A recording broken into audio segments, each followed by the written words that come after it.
Halo semuanya, selamat datang di channel Rika Ramawati, tempat kita membahas topik-topik seputar bisnis, keuangan, dan manajemen. Di video kali ini, kita akan membahas topik penting dalam dunia bisnis dan keuangan, yaitu manajemen risiko, khususnya tentang risk financing perusahaan travel day trans.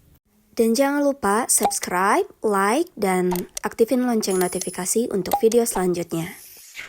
Dalam dunia bisnis, risiko adalah hal yang tidak bisa dihindari, tapi bukan berarti tidak bisa dikelola. Salah satu strategi penting dalam manajemen risiko itu merupakan risk financing atau pemindahan risiko. Pemindahan risiko atau risk financing adalah strategi dan upaya untuk mengalihkan beban finansial suatu risiko kepada pihak lain. Dalam hal ini disebut dengan perusahaan asuransi. Jadi, ketika terjadi kerugian, misalnya karena kecelakaan atau kematian, perusahaan asuransi akan menanggung sebagian atau seluruh kerugian tersebut sesuai dengan polis yang disepakati. Dengan strategi ini, perusahaan bisa tetap berjalan stabil meskipun risiko menghampiri. Salah satu jenis perusahaan yang menyediakan layanan risk financing adalah perusahaan asuransi jiwa. Perusahaan asuransi jiwa menawarkan produk yang memberikan perlindungan finansial kepada ahli waris atau keluarga atau tertanggung jika terjadi kecelakaan atau cacat tetap akibat kecelakaan. Dengan membayar premi secara berkala, nasabah mendapatkan jaminan keamanan finansial untuk dirinya maupun keluarganya.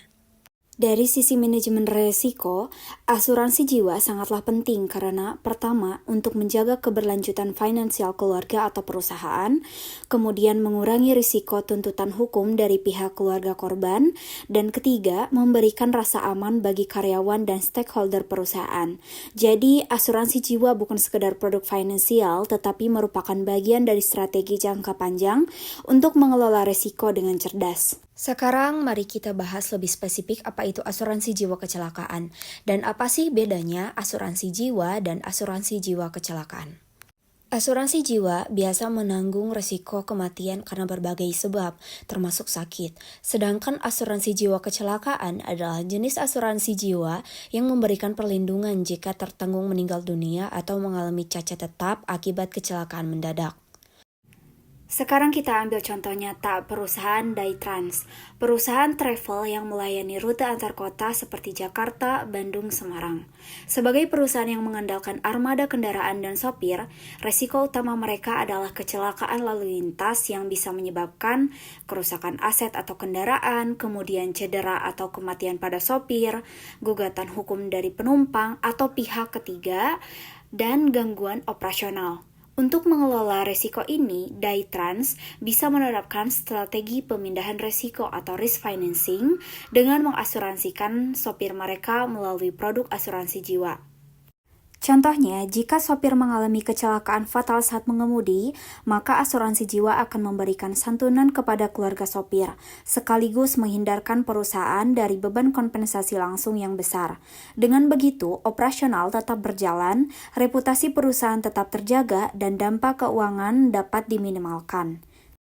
Jadi bisa kita simpulkan bahwa pemindahan risiko melalui asuransi jiwa bukan hanya penting untuk individu, tetapi juga sangat krusial untuk perusahaan jasa seperti Daytrans. Dengan memahami risiko dan melakukan strategi pembiayaan risiko yang tepat, perusahaan bisa lebih tangguh dan berkelanjutan dalam menghadapi ketidakpastian. Kalau kamu punya usaha atau bekerja di bidang yang beresiko tinggi, mungkin sekarang saatnya mempertimbangkan strategi manajemen risiko yang lebih matang. Jangan lupa like, komen, dan subscribe. Sampai jumpa dan tetap bijak mengelola resiko.